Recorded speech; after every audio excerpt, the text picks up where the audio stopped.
You know that feeling when you look at a family photo and you can see the whole story right there in the pixels? Who's standing a little too close? Who's forcing a smile? Who's leaning away? In every picture of the Vance family, I'm the one on the edge. Sophie Vance. The quiet one, the sensible one, the one in a practical blazer, while my father, Arthur, and my brother, Leo, are shimmering in custom-tailored suits that cost more than my car. They were the developers, the visionaries, the men who built the skyline of Port Blossom, and I was the city planner, the one who studied zoning codes and utility easements. In their eyes, I was the one who managed the city's plumbing while they painted its masterpieces. They called me boring, but they said it with a little laugh, like it was a fond, familial joke. But a joke that's only funny to the person telling it isn't a joke, it's a judgment. For 20 years, I had accepted that judgment. I was the reliable daughter, the stable sister. I was the fixed point they could all pivot around. I was the one who sorted out the logistics for my mother's funeral while they were in a meeting, closing the deal on the riverfront towers. I was the one who sat with her through the long, quiet afternoons of her illness, reading her old books while the hum of their ambition buzzed on the other side of the city. I was the one who co-signed the loan for Leo's first brilliant startup, a boutique hotel that folded in 6 months, leaving me with a debt that took me 3 years to pay off. When I finally cleared it, I called my father, not for praise, but just to share the relief. He was distracted. He just said, "That's nice, honey. Listen, Leo's got a new idea, much bigger this time. We're going to need everyone to be supportive." Supportive. In my family, supportive was a one-way street, and all the traffic flowed away from me. I never fought it, I just endured it, because what was the alternative? To be the difficult one, the dramatic one? They already had their roles cast. Arthur was the king, Leo was the prince, and I was the court functionary, the scribe, the person who made sure the castle didn't violate fire codes. So I played my part. I went to the Sunday dinners, I nodded at their blueprints, and I swallowed the condescension along with my mother's famous, and now sorely missed, lemon meringue pie. It was a fragile piece, but it was the only piece I had. The night it all shattered started like any other Sunday. The heavy oak dining table was polished to a mirror shine, reflecting the crystal glasses and the severe, ancestral portraits on the wall. My father sat at the head of the table, not on a chair, but on a throne of leather and self-satisfaction. Leo was on his right, glowing with the kind of unearned confidence that only a lifetime of praise can produce. In the center of the table, where a floral arrangement should have been, sat a massive architectural model under a silk sheet. This was my father's new sacrament. He waited until the dessert plates were cleared, then stood up, a theatrical glint in his eye. "Family," he boomed, his voice filling the cavernous room. "For years we have built landmarks. We've given this city offices, retail, life. But I have always dreamed of a legacy project, a monument not just to the Vance name, but to the future of Port Blossom." He paused for effect, letting the anticipation build. Leo was practically vibrating with excitement. With a flourish, my father pulled the silk sheet away. There it was, a gleaming tower of glass and steel, impossibly thin, piercing a sky of painted styrofoam. It was beautiful, I had to admit, an elegant, brutal piece of architecture. "I give you," he announced, "the Vance spire." A polite smattering of applause went around the table from the assorted aunts and uncles. I just stared at the model, a cold knot forming in my stomach. I knew the location of every major undeveloped plot in the city. The model was sitting on a miniature replica of the downtown core, and the base of that gleaming tower was planted squarely on a block I knew all too well. It was the block that held the majestic, Where is that exactly? I asked, my voice barely a whisper. Leo grinned, pointing a manicured finger at the model. Right on Elm Street, Soph, the heart of the old theater district. We're tearing down that whole dilapidated block. It's a gold mine. The air left my lungs. The majestic. It wasn't just an old building to me. It was my grandmother Eleanor's church. She wasn't a Vance by blood. She was my mother's mother, a woman of gentle strength and quiet passions, who always felt like an outsider in my father's world of sharp angles and concrete. She used to take me there when I was a little girl. She'd hold my hand in the cavernous gilded lobby, her eyes sparkling under the light of the grand chandelier. She'd buy me popcorn in a red and white striped box and tell me stories about the silent film stars whose ghosts, she swore, still haunted the upper balcony. It was where she taught me that a city's soul wasn't in its new towers, but in the places that held its memories. It was the last place I went with her before she passed away. You can't, I said, the words coming out stronger than I expected. Dad, you can't tear down the majestic. Grandma Eleanor loved that theater. My father chuckled. It was a low, dismissive sound that he had perfected over the years. It was the sound of a closing door. Sophie, Eleanor was a wonderful woman, but she was a romantic. Preservation is for sentimental fools. That theater is a wreck. It's full of asbestos and pigeons. Its time is over. Progress has to happen. It's not just a building, I pleaded, my voice rising. I could feel the familiar heat of shame in my cheeks, the flush of being the emotional one. It's a landmark. It's part of our history. It's part of our history, Leo chimed in, his tone oozing with condescending reason. Soph, be realistic. The spire will create hundreds of jobs. It'll generate millions in tax revenue. What does that old movie palace do? It sits there and rots. We're doing the city a favor. The city doesn't need that kind of favor, I shot back. It needs to protect its heritage. And then my father laughed. Not a chuckle this time, but a full, hearty laugh. A laugh that bounced off the high ceilings and landed on me like a physical blow. He looked around the table, sharing the joke with everyone. The joke was me. My daughter, he said, shaking his head with a look of mock pity. The city planner, still playing with her little historical maps while we're building the future. Don't worry your pretty little head about it, Sophie. The demolition permits are already approved. The wrecking ball swings in a month. He turned away from me then, dismissing me completely. He and Leo started talking about marble finishes for the lobby and pre-selling the penthouse suite. The rest of the family joined in, a chorus of praise for the vision, for the genius of Arthur Vance. I sat there, invisible. The knot in my stomach had turned to ice. It wasn't just that he was destroying a place I loved. It wasn't just that he was spitting on the memory of my grandmother.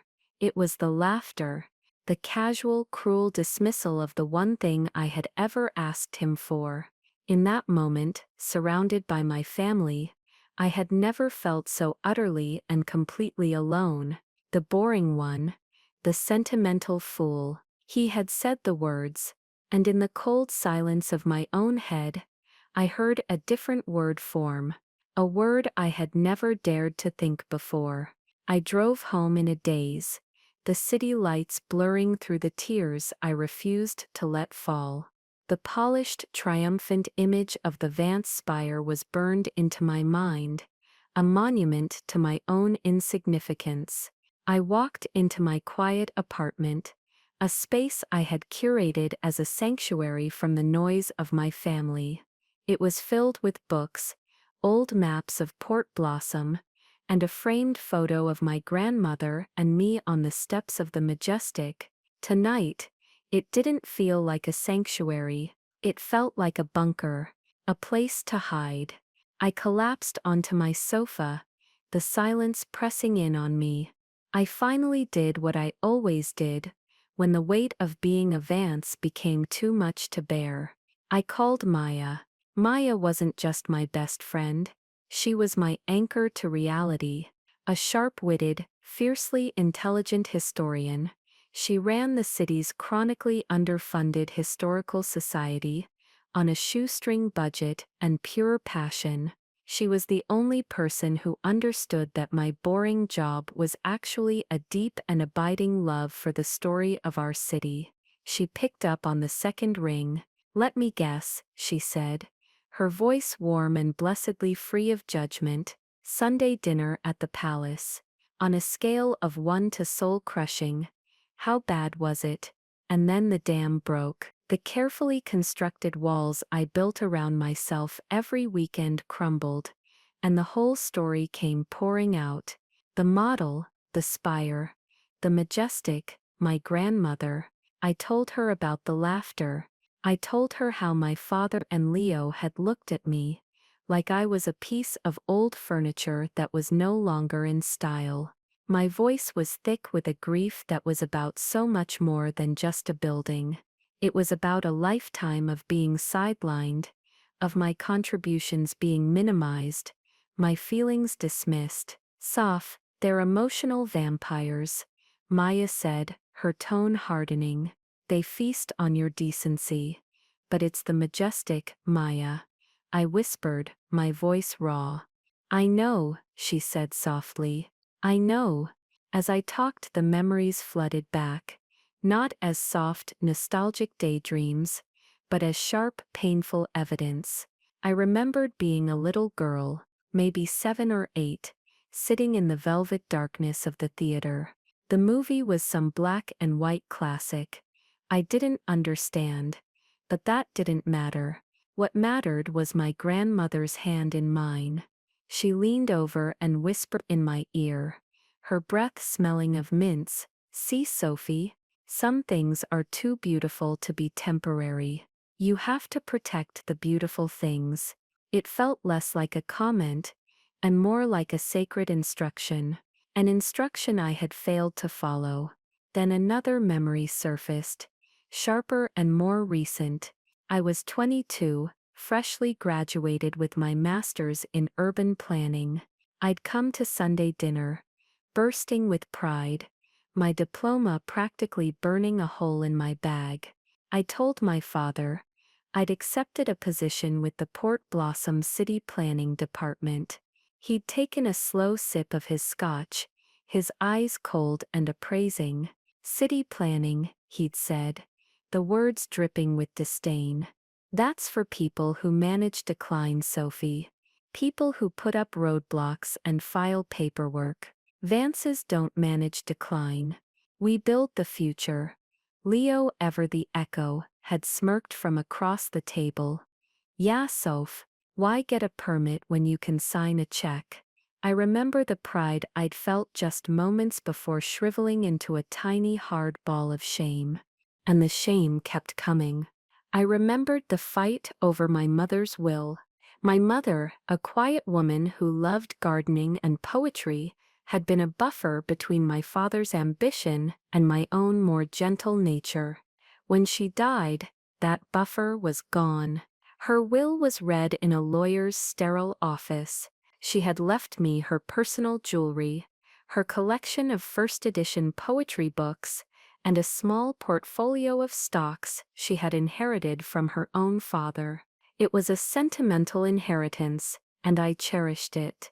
But the bulk of her estate, a significant sum, was funneled directly into a trust controlled by my father, earmarked for the continued growth of the Vance development enterprise. He had framed it as her final wish, a way to keep the family legacy strong. But I knew what it really was. It was a posthumous investment in Leo's next failure, a way to ensure the golden boy would never have to face the consequences of his own recklessness. I remember asking the lawyer if that was standard. He'd given me a pitying look and said, "Family trusts can be structured in many ways, Miss Vance. Your father is the executor. It was a plausible legal explanation that felt like a robbery in broad daylight. Another instance of what's best for the families really meaning what's best for Arthur and Leo. I recounted all of this to Maya, the timeline of 1,000 tiny cuts, the slow bleeding of my self-worth. It was a pattern, a system of emotional and financial extraction with me as the primary resource. I was the emergency fund, the emotional support animal, the built-in scapegoat. So what are you going to do? Maya asked, her voice quiet but firm. Are you going to let them roll the wrecking ball over your grandmother's memory? What can I do? I said, the despair thick in my throat. He said the permits are approved. It's a done deal. He's Arthur Vance. He always wins. Does he? She countered. He's a builder, Sophie. He knows concrete and steel. You know the bedrock. You know the city's secrets. Are you sure it's a done deal? We hung up a few minutes later, and I sat in the darkness, Maya's words echoing in my head. You know the city's secrets. My father saw my job as managing decline. He saw me as a bureaucrat, a paper pusher.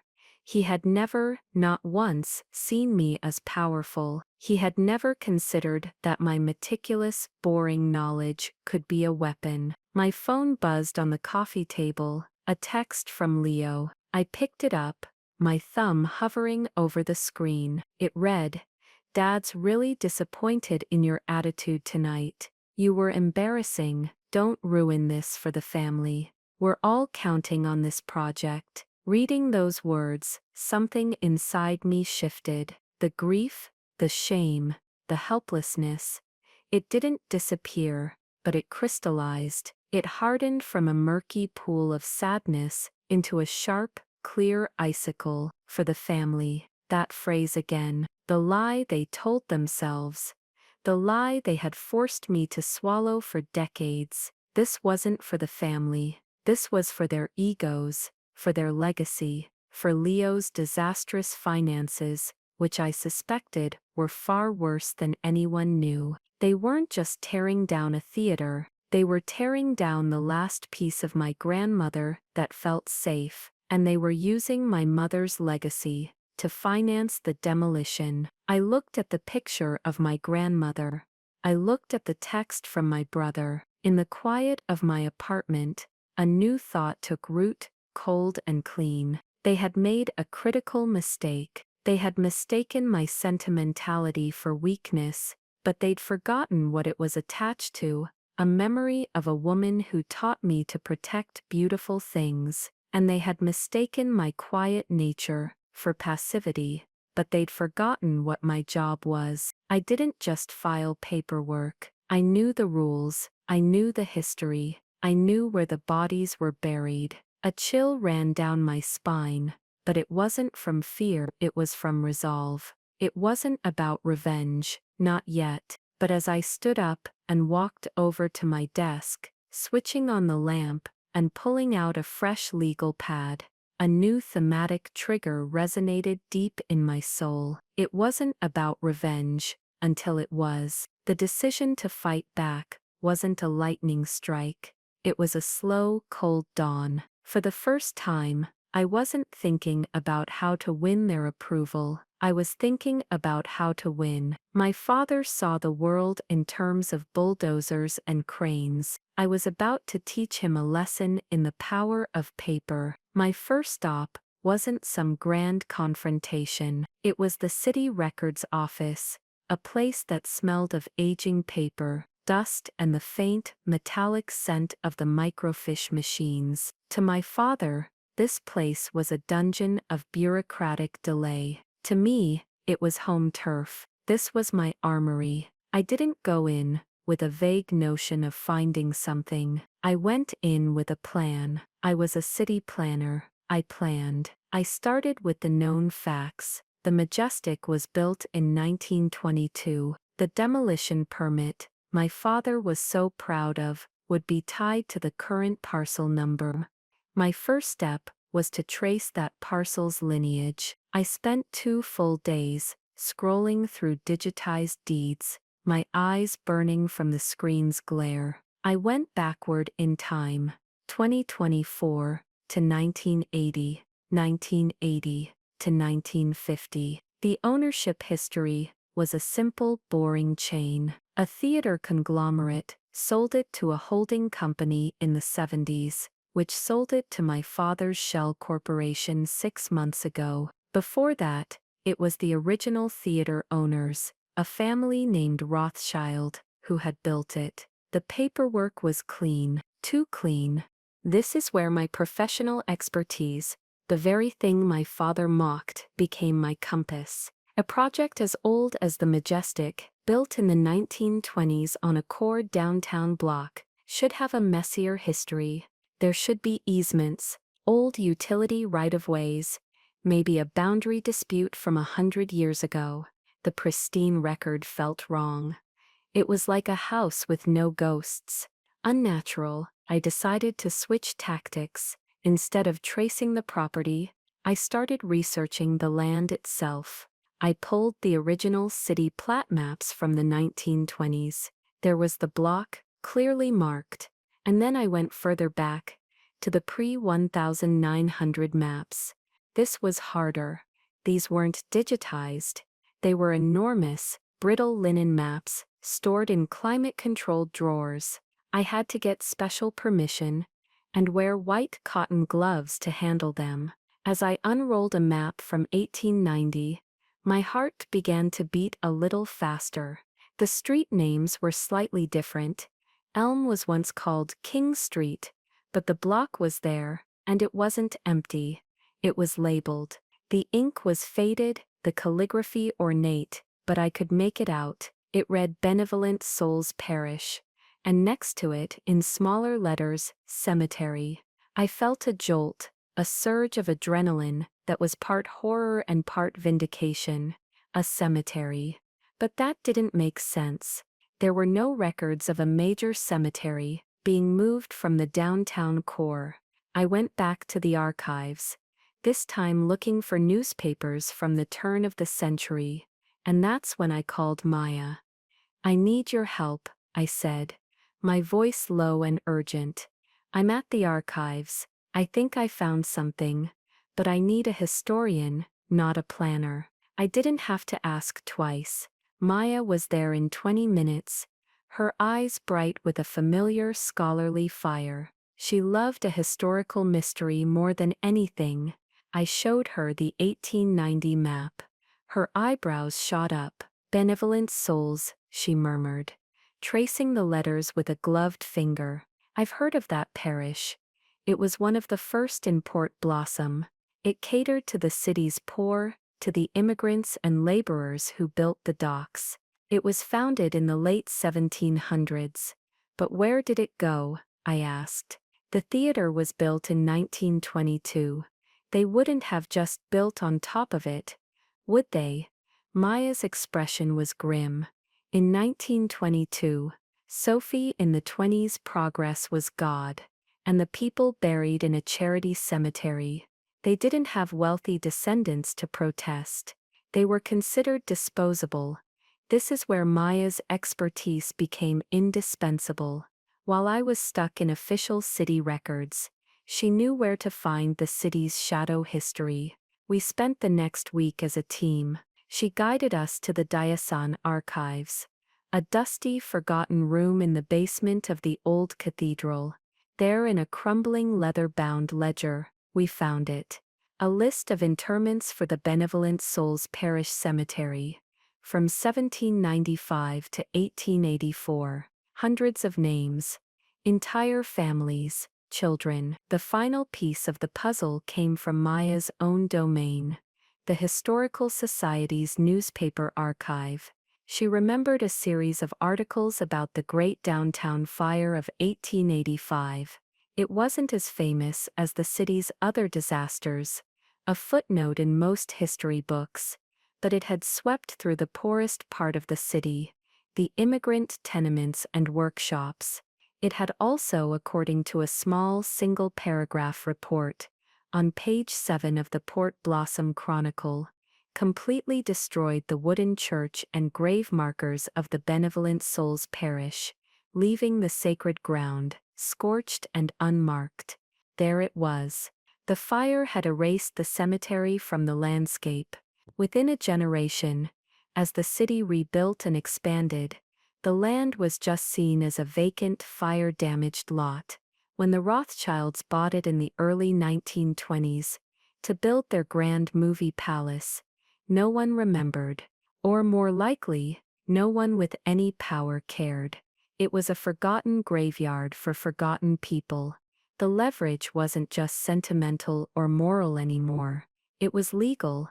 I knew the State Historical Preservation Act, Chapter 4, Section 12, by heart. The Unmarked Human Burial Sites and Skeletal Remains Protection Act. It was an ironclad piece of legislation. It stated that if there is a high probability of unmarked human remains on a development site, all permits must be frozen. All ground disturbing activities must cease immediately pending a full archaeological survey.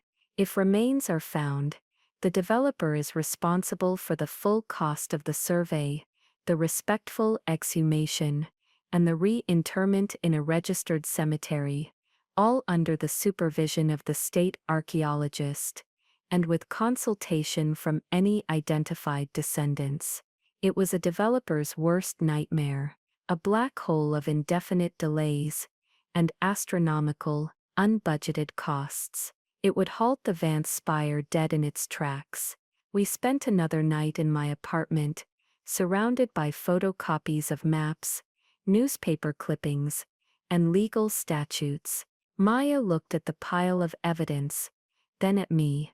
So what's the plan? Go to the press? Confront them? A year ago, I would have assembled my evidence, requested a formal meeting, and presented my case rationally. I would have tried to make them understand. But I was done with that. I was done trying to appeal to a conscience that didn't exist. They didn't deal in reason. They dealt in leverage, and now I had it. No, I said. My voice steady. Confrontation gives them a chance to spin it. The press makes it about me, the disgruntled daughter. They'll paint me as vindictive. I'm going to do this my way. The boring way, through the proper channels. The next morning, I drove to a convenience store on the far side of town. I paid cash for a cheap, disposable burner phone. I took it to a public park, sat on a bench, and dialed the main number for the State Historical Preservation Office in the state capital. A polite, professional voice answered. I took a deep breath. "Hello," I said, my voice calm and anonymous. "I'm calling to report a potential violation of the Unmarked Human Burial Sites Act. I have credible reason to believe that the proposed development at the site of the Majestic Theater on Elm Street in Port Blossom is situated directly on top of the undocumented Benevolent Souls Parish Cemetery, which was active from the late 18th to the late 19th century." There was a pause on the other end. "And what is your reason for this belief, ma'am?"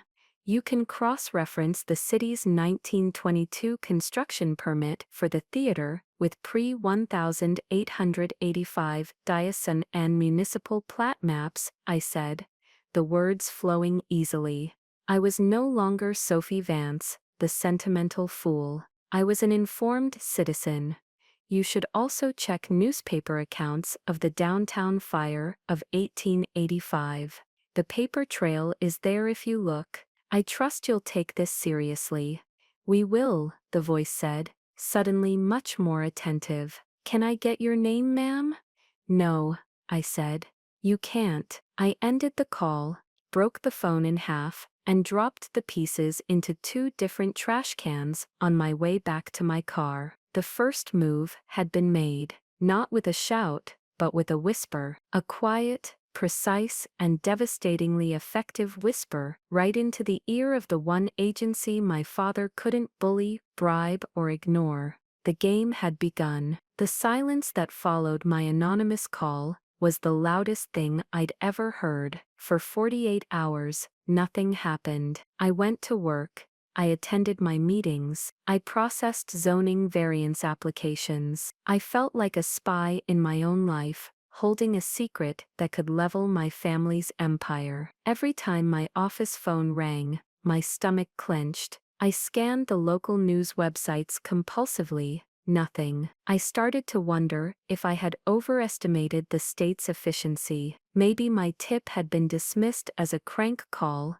lost in a pile of bureaucratic paperwork. Then on Wednesday morning, it happened. I was standing at the window of my 12th floor office, which had a panoramic view of the downtown core. I could see the majestic, a grand old dame of brick and terracotta, surrounded by the temporary chain-link fence my father's company had erected. A small crew was on site, doing some preliminary prep work, and then I saw it, a sleek, dark sedan, with official state government plates pulled up to the curb. Two people in serious-looking suits got out, holding a clipboard. They spoke to the foreman, who started waving his arms frantically. One of the suits tacked a large, bright orange notice to the chain-link fence, a stop work order. From my vantage point, it was like watching a silent movie. The workers stopped what they were doing. The foreman was on his phone,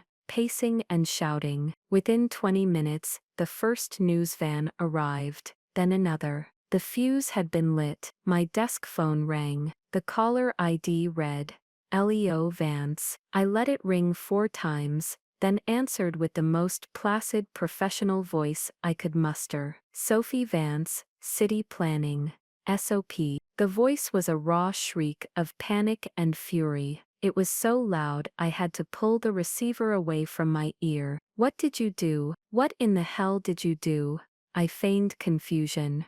Leo, what are you talking about? I'm in the middle of a wetland mitigation review. Is everything okay? Is everything okay? He screeched. No, everything is not okay. There are people from the state here. They've shut down the site. They've frozen our demolition permit. They're talking about some kind of historical review. This came out of nowhere. It had to be you. This was the crucial moment. I had to be unshakably calm. Leo, I have absolutely no idea what you're talking about, I said, my voice dripping with false sincerity. A state historical review. That's SHPO jurisdiction. That has nothing to do with my department. It sounds like you have a compliance issue. These things happen with older sites. Did your survey team do a thorough historical assessment before you filed? I could practically hear the smoke coming out of his ears. I knew for a fact their assessment had been a cursory rubber stamp affair, designed to be fast, not thorough. They had never considered looking back further than the theater's construction. Why would they? It was an unnecessary expense. Our assessment was fine, he stammered, his bravado cracking. This is a hit job. Someone tipped them off. Well, that's terrible, I said, my voice a mask of sympathy. I hope you get it sorted out. You know these state investigations can take months, sometimes years. I hung up, my hand trembling slightly, but not from fear. It was the thrill of the hunt. I had landed the first shot, and it had hit the target perfectly. I had used their own arrogance against them, their belief that the past was irrelevant, that details were for little people, was now the very hook they were caught on. An hour later, my father called. His approach was different. No shouting, just a voice that was colder and more dangerous than any Arctic wind. Sophie, Dad, I said, keeping my tone level. A funny thing happened this morning, he began, his voice deceptively casual. My legacy project, the culmination of my life's work, was halted by an anonymous tip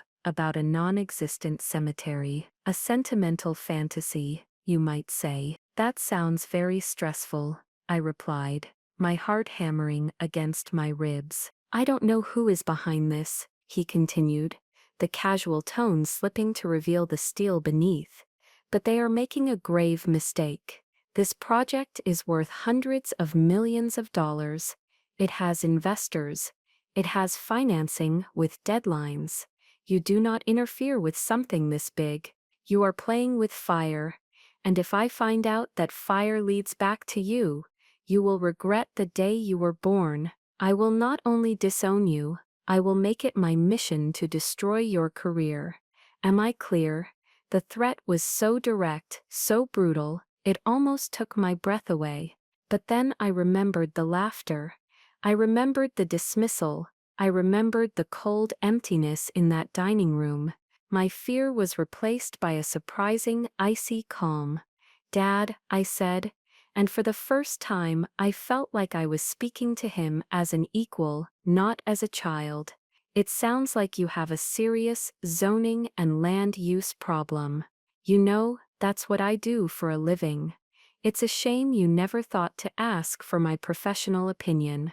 Maybe you should have consulted me before you sank millions into a property with a clouded title history."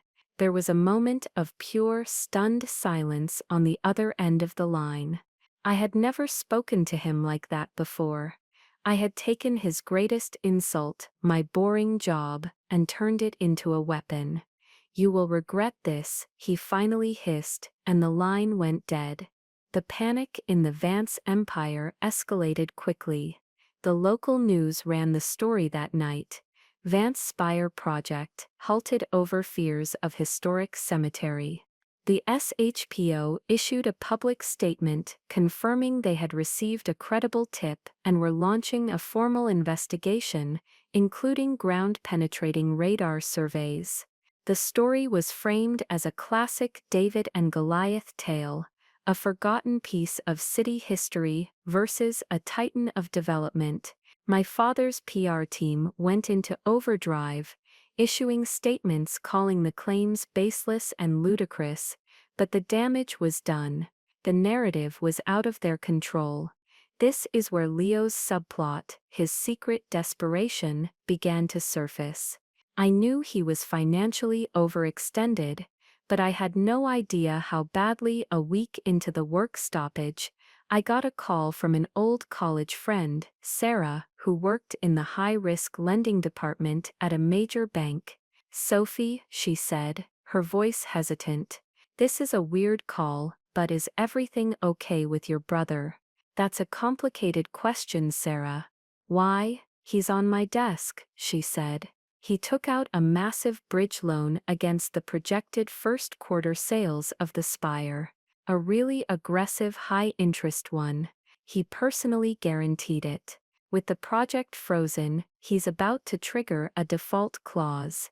The penalties are catastrophic. We're talking personal bankruptcy. He's been calling me every day, promising the delay is temporary, but the board is getting nervous." So that was it.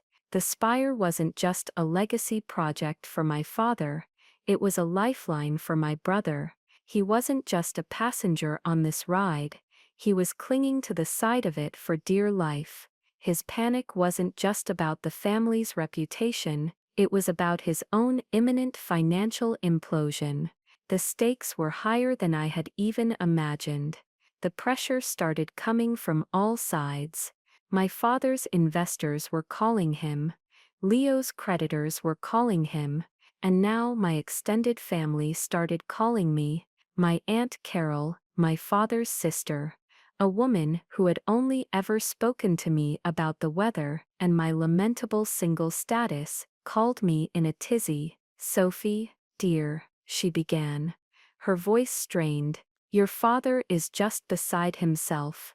This whole cemetery business, it's a nightmare. Arthur had us all invest a little something in this project. A sure thing," he said. "You have to talk to him. You have to help him fix this." "Fix it?" I asked innocently. "Aunt Carol, I'm just a city planner. What could I possibly do?"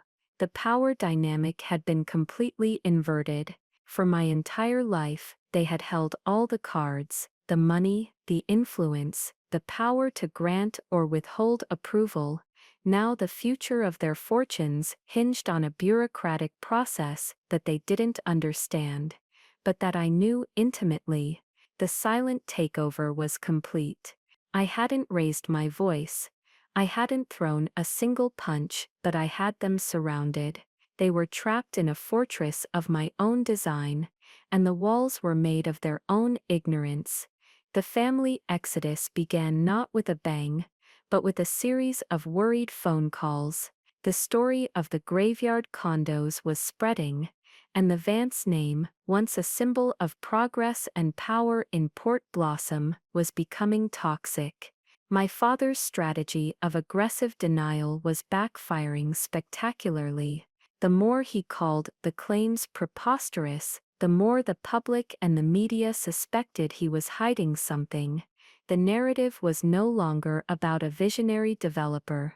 It was about a greedy ghoul. The real turning point came when Elias Thorne got involved. Elias was a young, hungry investigative journalist for the Port Blossom Herald, known for his deep dives into City Hall corruption and corporate malfeasance. He was the last person my father wanted digging around his business. Elias didn't call me. He didn't need to. He started his investigation at the other end with the dead. He managed to track down a woman in her late 80s, a Mrs. Gable, who was the great-granddaughter of a man listed in the Benevolent Souls Parish Ledger. The resulting front-page article was a masterpiece of emotional devastation. It featured a faded photograph of Mrs. Gable's great-grandfather, a stern-looking Irish stonemason who had died in a dock accident in 1881.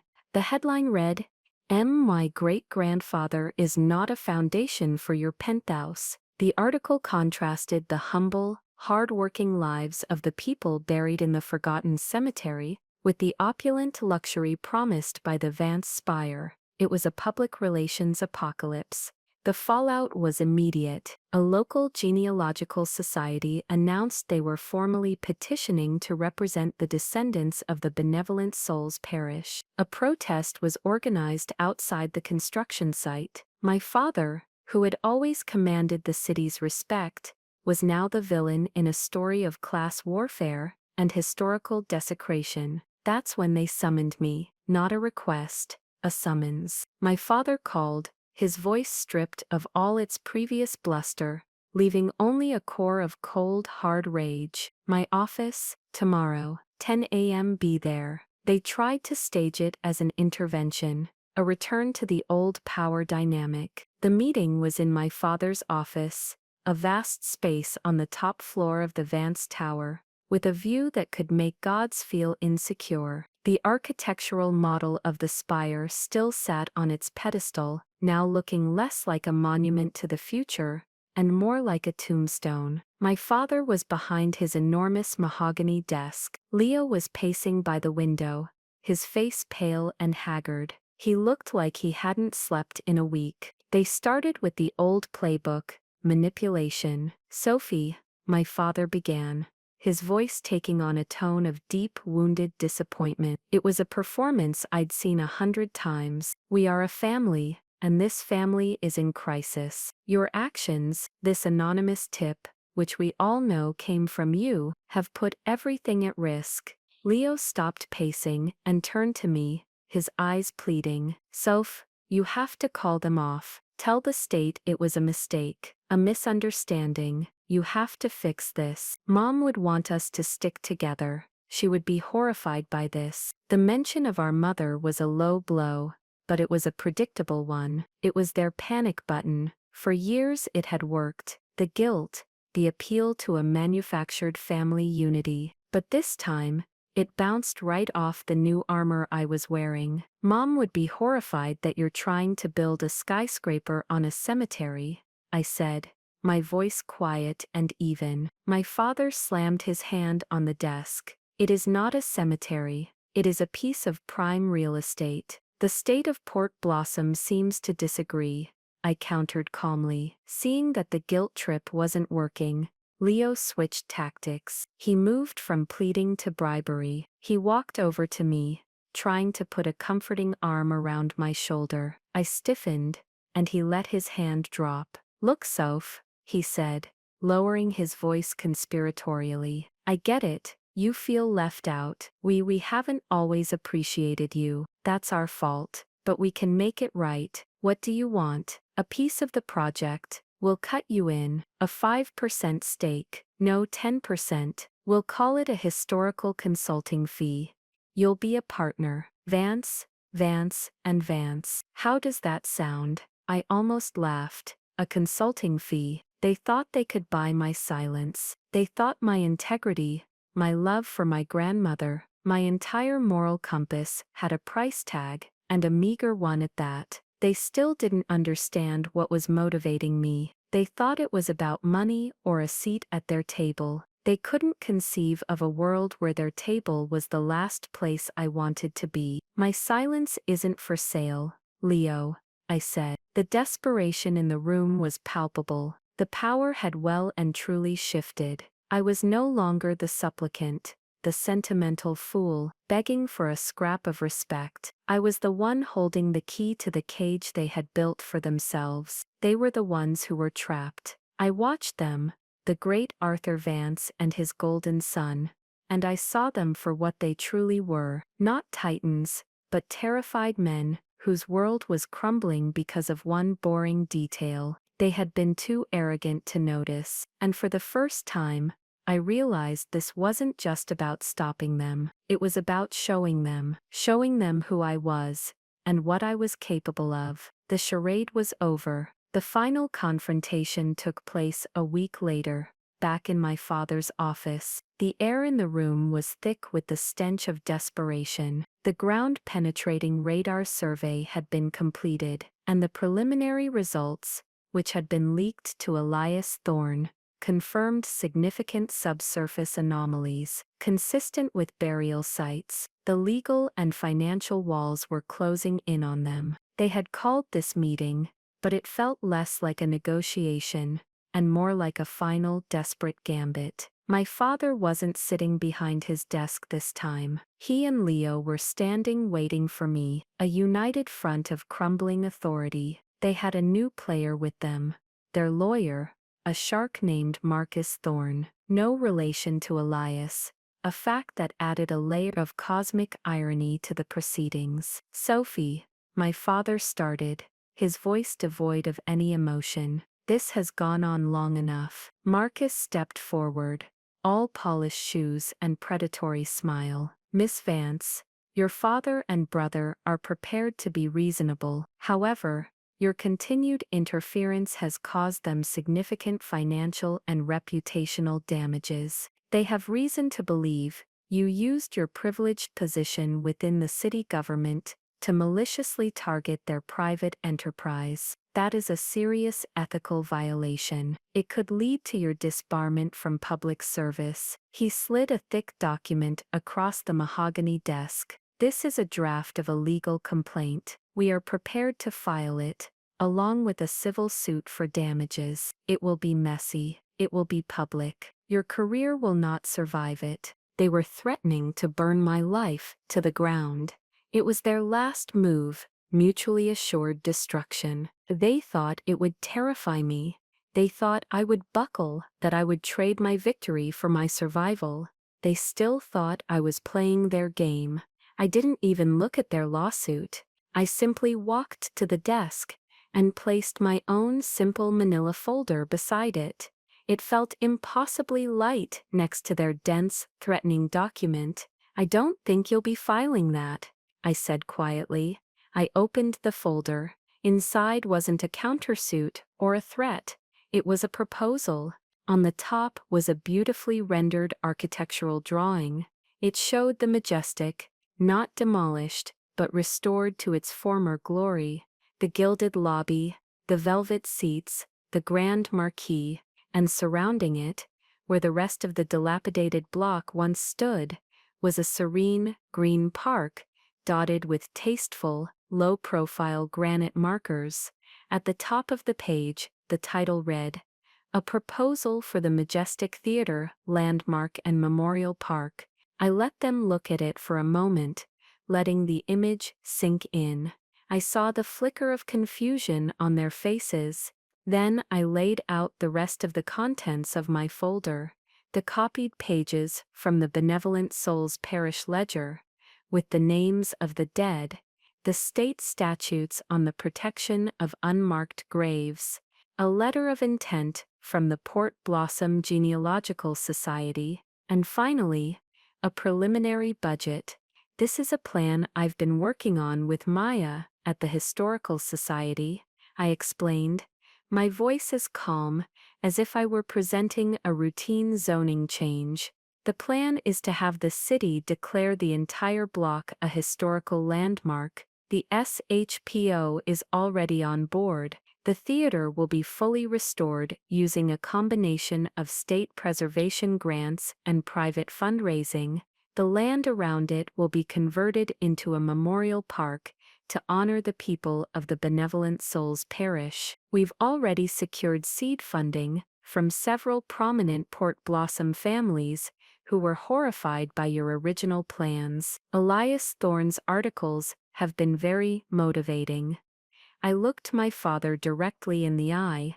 Mrs. Gable, the great-granddaughter of the stonemason, has agreed to be the honorary chair of the fundraising committee. The color drained from Leo's face. My father just stared at me, his mouth slightly agape. He was a man who understood leverage, and he was just now realizing the sheer scale of the leverage I had assembled against him. I hadn't just blocked his project, I had created a new one in its place, a new project that was legally sound, financially viable, and had immense public support, a project that made him the villain by its very existence. I pushed the folder toward him. So you have two choices, I said, the words clear and precise. Choice 1, you fight this. You file your frivolous lawsuit against me, which will be dismissed. You fight the state in court over the cemetery, a battle you cannot win. You will hemorrhage money in legal fees. Your investors will abandon you. Leo's creditors will bankrupt him, and you will go down in the history of this city as the man who tried to build luxury condos on the graves of the poor. Your name, the name you're so proud of, will be a punchline. I paused, letting the weight of that reality settle in the silent room. Or, I continued, choice 2, you publicly withdraw your plans for the Vance Spire, citing newfound respect for the city's history. You make a quiet, significant, and very tax-deductible donation to the Majestic Memorial Park Fund. You sell the land to the city's new preservation trust for a fraction of its market value. You walk away with some shred of your reputation intact, and you try to salvage what's left of your company. I straightened up, gathering my things. The choice is yours. You have until Friday.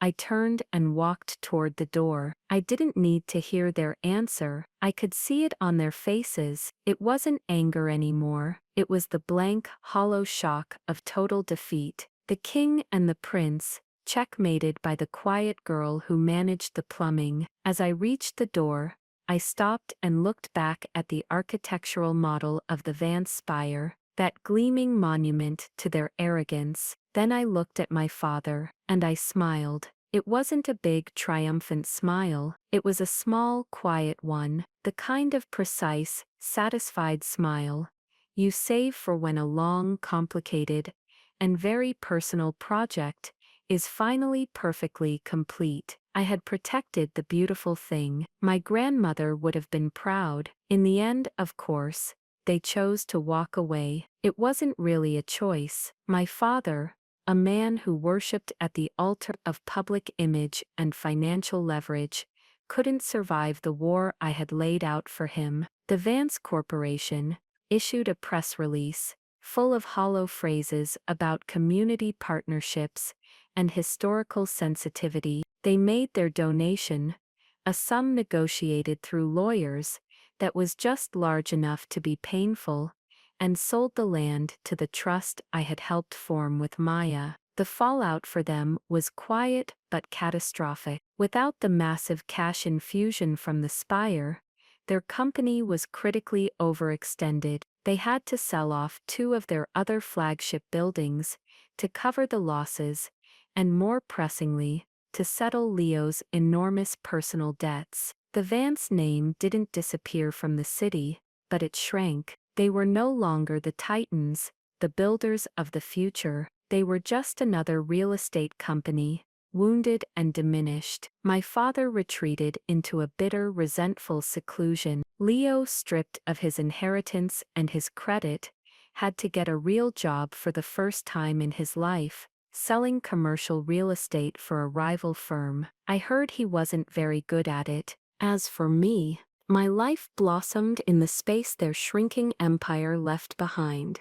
The majestic theater and memorial park project became a celebrated success. With the official city landmark designation, Maya's Historical Society received a flood of grants and donations. She's now the director of the entire restoration, and our friendship, forged in dusty archives and late-night strategy sessions, is stronger than ever. I was invited to join the Citizen Advisory Board for the park's design.